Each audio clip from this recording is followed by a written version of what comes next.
Hi, this is Gutierrez, and I am the author of Disciples of the Street, The Promise of the Hip-Hop Church. It's a book about basically the way we live today, because what ends up happening is that today in America, 2008, hip-hop and religion are two of the most potent cultural forces in the nation.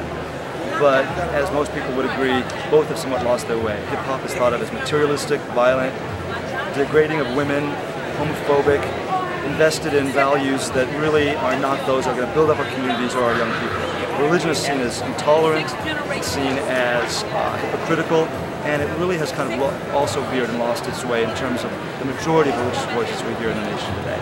So what ended up happening is that hip-hop and religion have joined forces, but they've also created a huge controversy within both the worlds of hip-hop and the worlds of religion. The hip-hop church movement is growing, it's building, and this is the story, Disciples of the Street is the story of one rap ministry in the South Bronx, which is the holy land of hip-hop.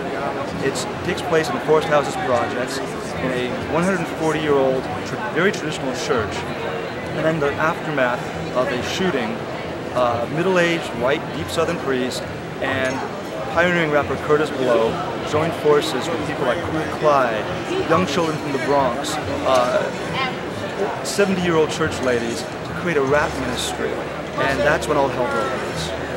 So what happens in this book is really something that's going to illuminate for parents their children's lives. It's going to illuminate for children their parents' lives, because the voices in this book are the voices of the people I spoke to over months and months of research.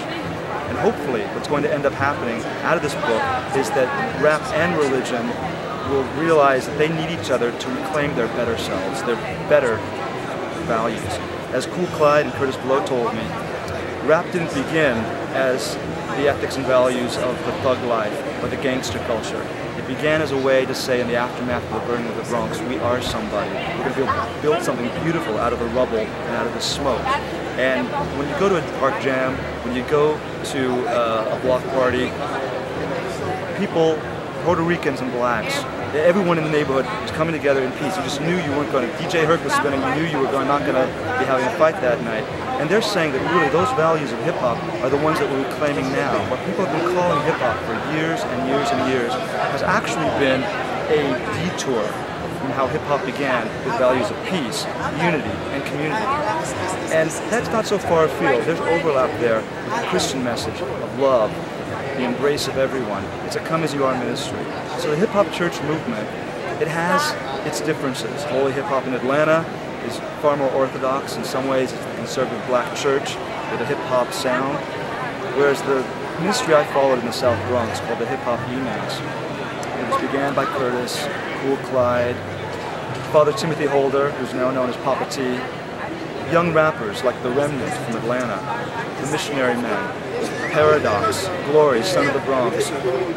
These people are now part of this growing movement that we see both in the streets and at the altar.